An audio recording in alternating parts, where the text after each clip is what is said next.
سلام دوستای نازنین، انشالله که خوب صحت سر حال باشین، بیننده چینل خودتون باشین و خوش آمدی خاص به تک تکتون که ما را بیننده هستین و می باشین و همیشه باشین و همچنان ما را فراموش نکنین کامنت کنین، لایک کنین و مهم که ما را سابسکرایب کنین که حتما از پروگرام و غذاهایی که ما پخته میکنیم و آماده میسازیم همراهی میکنین دیگه، فراموشتون نشه.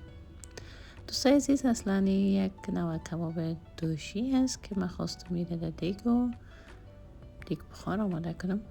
قسمی که شما میبینین از قبل روغن گذاشتیم و پیاز طلایی رنگ آماده کردیم و با تعقیبش گوشتاره توتا و پاکسافو کردیم و این همراهی پیاز خوب سرخ میکنیم که تمام امی آب گوشت همراهی امی پیاز سرخ شود.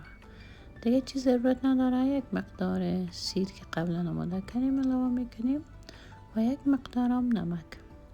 دیگه هیچ چیز ضرورت نداره و اگر دوست عزیز شما دوست دارین که مرچ بردین میتونین مرچ تازه استفاده کنین و سر دیگتانه ببندین و یک بخاره که محکم بدین یا 10-15 دقیقه حتما بخار بدین. دوستای عزیز، یک چیز فراموش نشه که این و کباب زیاد نرم نشه در یک بخار، مثل که ما شما گوشت یخنی و قورمه میکنیم قسم نرم نشه، کم سخت ترک بانه، بسیار کم.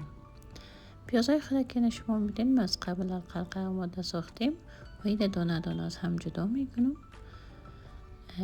قسم که جدا کردیم و همراه مقدار از روغن ایره خوب زیاد نیم کم یک سرخ میکنیم. گوشت ما بخار دادیم و بعد از بخار بینیم بیخی دیگه درست شده، هیچ نرمی سختیش همین چیزی نم تا درست است. پیاز ما آماده شد و گوشت را دانه دانه سر زمین پیاز آماده میکنیم و این یک دم 140 دقیقه حتمی میدیم تا چی شود همین مزه پیاز و گوشت و همگی و یکی دیگهش خوب بچسبه.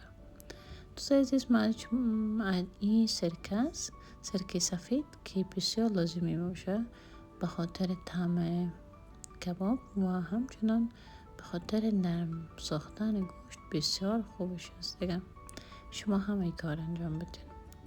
این پیاز خوب میمانیم همراه گوشت که همش دیگه خوب سرخ شد. من از خاطر طعم و خوشبوییش یک مقدار کم مرچ سیاه اضافه میکنم و همچنان رنگش بسیار مقبول میکنه.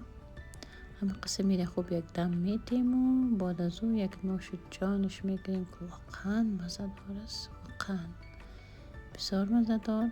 شما هم این ریسپی را آماده کنین چون اصلا داش میشه و من خواستم میره در دیگ کنم.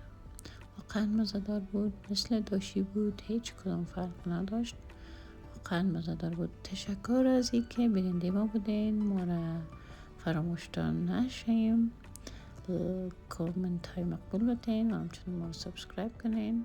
وقتتان بخیر، خداحافظ.